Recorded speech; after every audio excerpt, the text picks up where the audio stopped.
We are looking at how to pronounce the name of this molecule, both in British English and in American English, as the two pronunciations differ.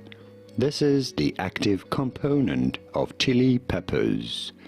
How do you go about pronouncing it?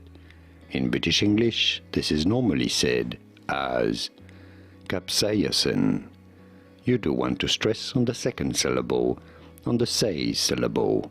Capsaicin. Capsaicin. In American English, however, this is normally said as capsaicin. Capsaicin in American English versus capsaicin in British English. Did you get it? Could you hear the difference? Was this any helpful? Let me know in the comments. Here are more videos on how to pronounce more words in English whose pronunciations aren't exactly always obvious. I'll see you there to learn more.